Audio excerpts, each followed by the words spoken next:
Hi everyone, and welcome to my garden. I love this place. I come here as often as possible. It's about 10 minutes from my house, and every time I come, it's empty. It's crazy. Anyway, we're here today to talk about why Facebook makes you feel so lousy. And this is not what you think it is. I actually feel so blessed that recently I learned something so deep that it shattered my thinking. And every once in a while that happens, especially if you're learning Torah. You learn a concept and it just breaks apart your usual thought pattern. And now that I learned this insight, I've got to share it with you because it is the key to understanding happiness and the human psyche. And the book that I'm going to be teaching you from today is called The Two-Way Channel, Society and the Individual by Rabbi Avraham Baharan. And we're going to go through 5 points in a particular chapter, and it's just beautiful when you understand that what you really are seeking is not what you will ever get through social media, and you will see where social media does have a place. It's all really cool. So here is one tidbit you should know about me before we begin, and that is that I have not had my phone for 8 days. That's right, 8 days phone free. And it's not because I'm such a self-disciplined person, or it's not because I'm on a phone diet. I lost my phone. It's lost, it's gone. First there was Shabbos and there was Shavuos, so those are automatic phone free days. And then for the last bunch of days, I think we're up to the 5th day, I cannot find my phone. And my friends, my whole life is different. This is just a little background to why I feel so excited to share this with you, because first I read in this book, and then God organized this experience for me, a phone-free life, a life of presence. Oh my goodness. I mean, I have been in this garden, in other gardens, in the woods with my kids on their bikes, at an arboretum with my husband, taking a walk. I did a picnic outside. I helped my son with his report that he was so overwhelmed by that I got overwhelmed, and I was like, I don't want to sit down and write about Alaska, but I did, and I enjoyed it because I wasn't checking my WhatsApp. And it seems like life is going on very, very nicely. And I have a message on my phone for anyone who calls. It says, you probably won't reach me, so send me an email. So I figure if people are my friends, they're going to send me an email. We're going to find a way, or maybe good old-fashioned way, we're going to meet in person.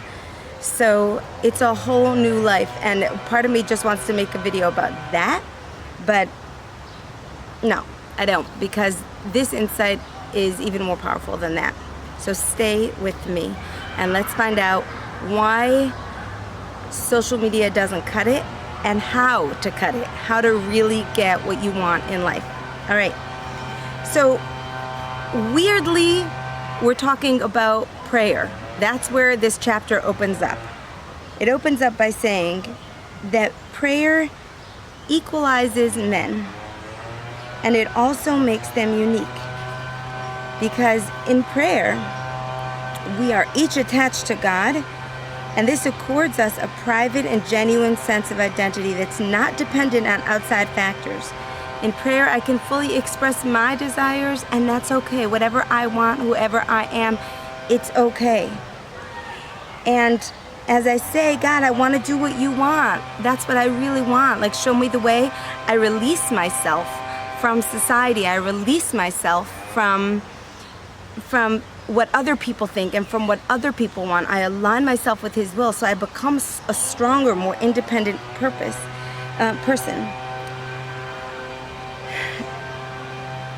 And in prayer, I develop self-awareness.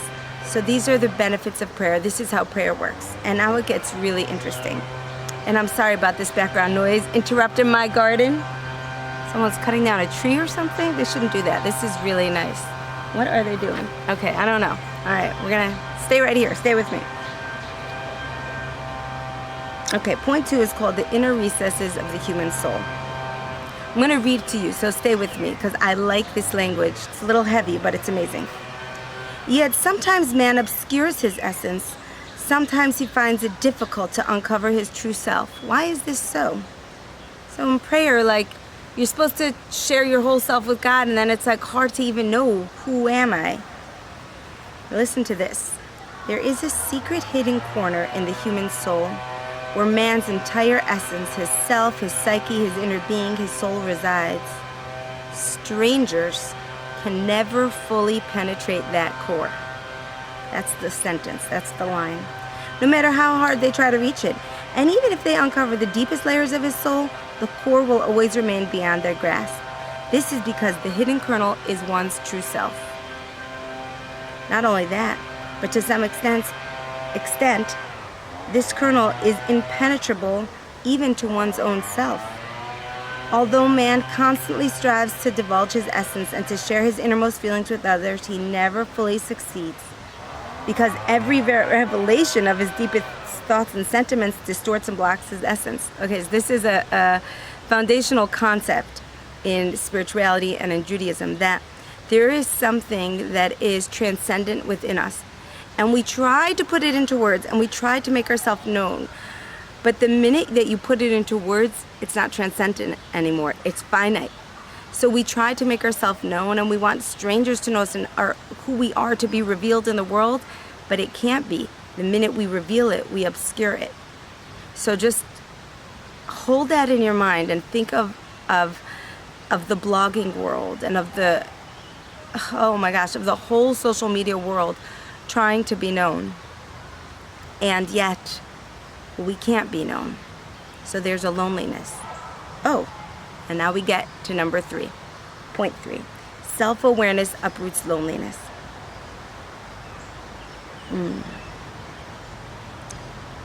So I'm going to skip a few lines. Man is the only creature in the world who is aware of himself as an individual. And all parts of us, are how we look, how we act, our very fingerprints, derive from our uniqueness. However, because he cannot fully share his essence with others, he constantly feels lonely.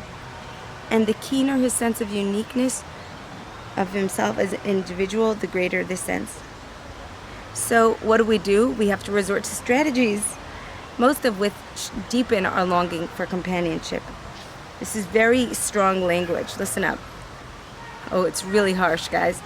He deludes himself that by begging his peers for attention, friendship, and warmth, and inviting others to creep into the hidden recesses of his heart, he will be able to reveal his uniqueness. It's really harsh. Similarly, his tendency to invite his peers to analyze his character and to reveal his inner capabilities through psychoanalysis or similar means is also false. This is what the verse means when it says, a man dies with only half of his desire fulfilled. So you ever get into that space or have that friend or be that person who wants all the personality quizzes to be done on you? You want this thing to be revealed, but the more it's revealed, the more you are understood, the more you want to be understood. It never quite ends, right? What man really longs for. So what are we really longing for? I mean, here we are. We have this essence. We want to express it. We're in a physical world. We can't express it. We're stuck. We are stuck. So what we've got to do is understand what we're really trying to do, okay? What man really longs for is to nourish his soul with spiritual food. He yearns to recognize his uniqueness and to realize this sense through deed and feeling. Society can never provide him with such nourishment, because his uniqueness by its very nature rejects all human attachment. That means that nobody can unlonely you. You get that? Your essential self wants something more than even companionship. Is that crazy? I'm not putting down friends, and actually we're going to get into that. But just understand that the nature of the soul is that it's so unique. It's called the characteristic of God, which is just as God has this characteristic of yichud, oneness, we have that within us, uniqueness. So it can't actually merge. The only thing it can merge with is God.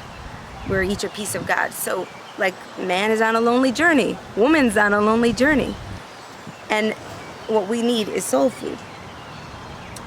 Like Hillel, this is a quote from one of our great sages, he used to say, if I am here, all is here. Meaning that only when he was present as a unique person could he be aided by his peers. So we have to be fully expressed. And once we have got our soul food nourished, then we can bring that into relationships. Oh, it's so beautiful. So, the loneliest people are generally those who fawn over their peers. When they are in the company of others, they burn with the desire to reveal their feelings and to speak about their activities and experiences. But these don't lead. It's just like a turmoil, like we're in turmoil. It just talks about that, all right? One who wishes to alleviate his loneliness must first learn to sense and recognize his inner self. Only after he has achieved such a state will he be able to utilize the assistance of his peers in order to reveal his potential and realize it. So, if you have self-awareness, and we're going to get to how you get self-awareness, then, like I said, your soul is nourished, and you can bring that to friends and to people and to community and to groups, and you won't feel lonely. It will be a wonderful experience. If we don't do that, if we don't have a sense of self-awareness, he will be like the one who has access to precise maps with accurate directions, yet does not know where he is. Because he is unaware of his location, the maps and the directions have no value and will never find his way. Just as the factor which gives meaning to maps and signposts is the knowledge of his point of departure, so is his awareness of himself as a unique entity the key which opens the gates to aid from society and one's environment. So your self-awareness is your point of departure. Who am I? If you don't know who you are and you get into a group, you're just going to feel more lonely. You're not grounded, you're not centered, you're not self-aware, you're not spiritually nourished. And you're looking for nourishment from other people. And this is not even talking about online. This is just talking about with people. Imagine how little we get and how hungry we feel from these online interactions. Of course, the online world knows this. That's why everything is clickbait. The minute you get a like, the minute you get another notification, it makes you want to check for another notification. So then you go back and you check it, right? Yes, you do. You bet you do. I actually told my children who have phones, do not do any sound notifications, and I do that myself. No sound notifications. I check my phone way too often, but I feel like, period, I check my phone way too often when I have my phone, and I do feel blessed that I am less obsessed because I don't get any dings. When I check it, there's some things there, but no dings. I'm not going to pick it up right away. That's just a helpful little tip to make life more manageable. Okay. Some people say, well, then you're going to miss my text. Yeah, I'll miss it for a little while, or you'll call me. It's okay. All right. Are you guys still with me? We've got point 4 and point 5. This stuff is amazing. Really apply it to your life. It's not abstract. It's real. This is the real world that we live in, that we are souls and bodies. We're trying to figure ourselves out. We're trying to be happy, and we're landing up lonely and isolated. We look good. We put on a good show. We get out there online, and yet it's not satisfying. If somebody would see how often we check our status, we would be embarrassed. Really embarrassed. There's a holiday in the Jewish calendar called Tisha B'Av, and it is a day of mourning, and it's just a very quiet day. We don't even say hello to each other in the streets. And the weird thing is that you can have all this interaction on your phone without ever opening up your mouth. So Tisha B'Av has changed somewhat. So this past year, I counted how many times I reached for my phone because I was trying to intentionally not pick up my phone to just be in my space. It was outrageous. I think it was about 16 times by maybe 12 o'clock. Literally. It's crazy. All right. So we have self-awareness, then we have a point of departure. Point number 4. The root of loneliness. Don't you want to know? This is so beautiful, guys. Listen. The sense of loneliness is one of the most important capacities Hashem, that is God, has given man. Just as man's other feelings and qualities prod him to select the beneficial and shun the harmful, so the feelings of loneliness help him discover his innermost being and realize his hidden potential. If we didn't have loneliness, if we weren't hungry for something that felt really good, we would not stay on the hunt to find what's real. Loneliness is an existential, it's a very hard word to say, existential feeling. It's a gift. Loneliness is a gift. It is a gift. It points us in the right direction. What does loneliness do for us? Well, it creates a cycle. we get lonely, so we look for social attachment. Then we get into social attachment, and then we get hungry. I'll read it in his words. Yet such attachment will not alleviate his feelings for loneliness, because we can't find ourselves in another. We find ourselves in ourselves. So our loneliness intensifies. And then what we do is we go back inside of ourselves to discover ourselves. And that is why, for people who are very involved, they don't want to be in groups as much. They don't have that cravings for groups. Highly intelligent thinkers with deep philosophical bents tend to withdraw from people with average intelligence. A little harsh language in this book. They tend to withdraw from people with average intelligence and to seek the company of students who will inspire them to discover new lights and horizons. This is because loneliness is not a craving for friendship, but a longing for self-revelation, a longing to maximize one's potential, talents, and innermost feelings, and to realize them through deeds. You guys get that? You get to this point where, okay, let's just backtrack a minute. How does loneliness serve you? It makes you lonely. You go and seek companionship. You seek companionship, it leaves you with a hunger. You take that hunger, pardon me, I hope I did not swallow a fly. You take that hunger and you go home and you really nourish yourself. Maybe you write in your journal. Maybe you create a piece of art. Maybe you sit at the piano. Maybe you stand in prayer before Hashem. Maybe you go and help another person. And through this, you truly find yourself. Now here's another cool paragraph. It follows that the antithesis of loneliness is not companionship, but creativity and self-expression. If a person can be more creative without a group, he will long to function alone, precisely because he fears he will feel lonely within the group. So, this is unbelievable. You ever have people who experience a loss, right? And they have this terrible loss, then they get surrounded by friends, and the more people they're surrounded by, the more they miss their loved ones. It's just such a loneliness. And then they go out and they begin volunteer work, and suddenly they feel a whole lot better. And on one level we say, yes, by giving to others, you automatically feel better. But it's deeper than that. It's because they are now becoming more themselves. They're actualizing their potential. They're filling their soul with what really wants to be filled. And then that person who's experienced that loss, who's now doing volunteer work, can come back to a group of friends as a more whole self. Right? How amazing is that? If you've been hurt, if you're in a down part in life, and you go seeking stimulation and seeking Facebook and seeking escapes, you land up more wounded than ever. But if you can go deep inside of your hurt, if you can connect that in prayer, if you can sit with it, if you can write with it, you will heal yourself. Because that's what self-awareness does. It heals that loneliness. All right. But we're not done. One more point here.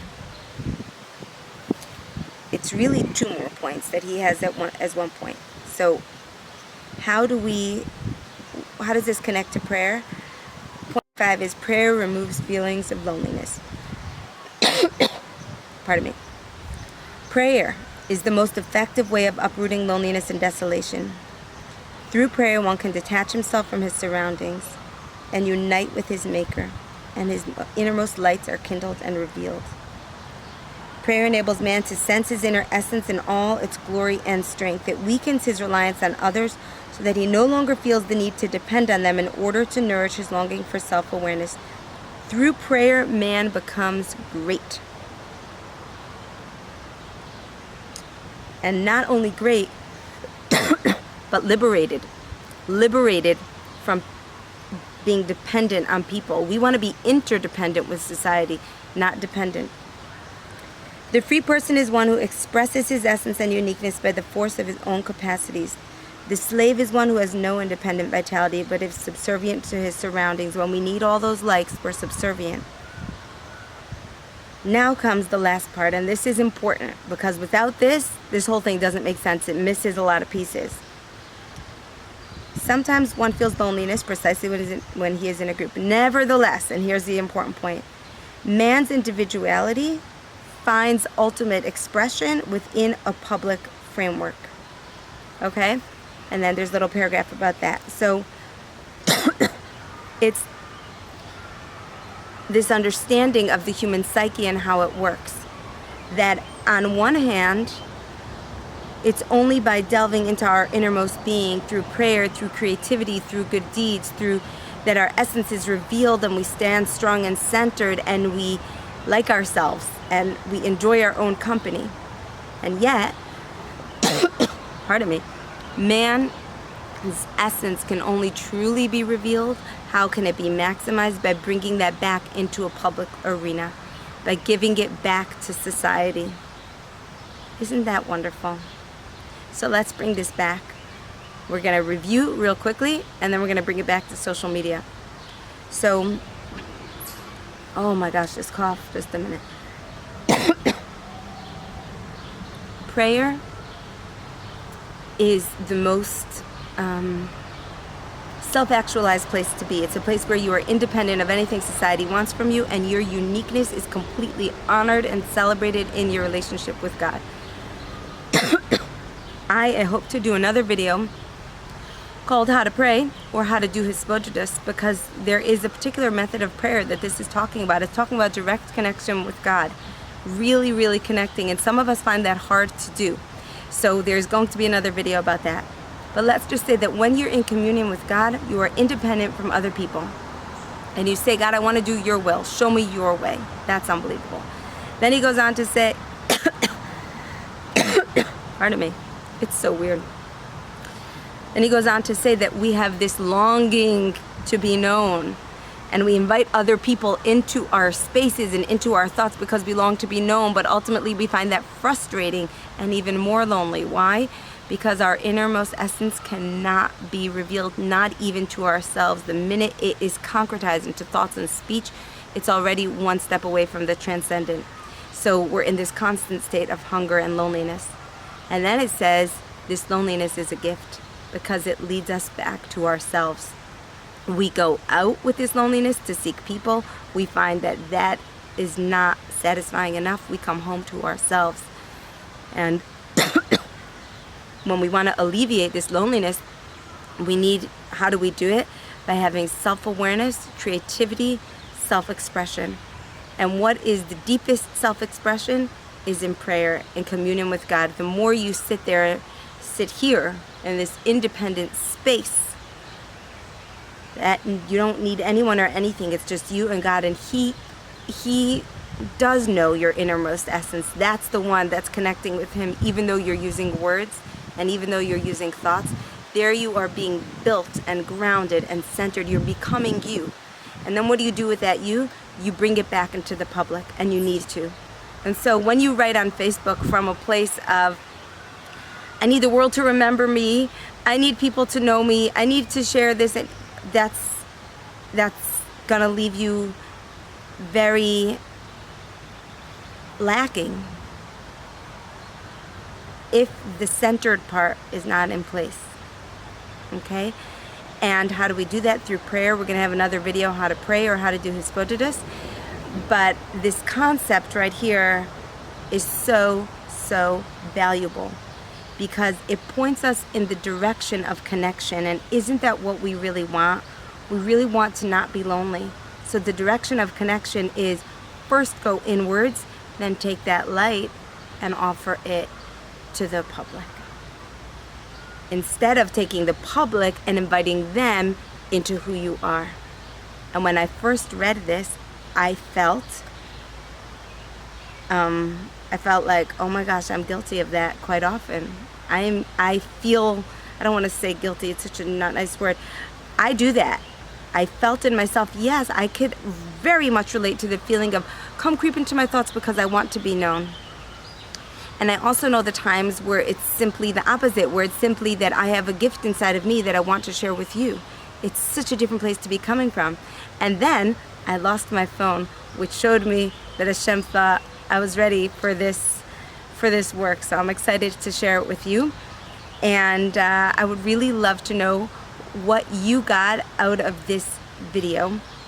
And I just think that it's so action-packed with information that tell me what you got from it. If you want to buy this book, I believe it's available on Amazon. It is not a light book, as you read. The Two-Way Channel, Society and the Individual, read by Avraham Baharan. All right, have fun. Leave me a comment. I'm super curious how this landed with you. And yes, take care. Bye-bye. If you're not subscribed to my channel, now's a good time to subscribe. See ya.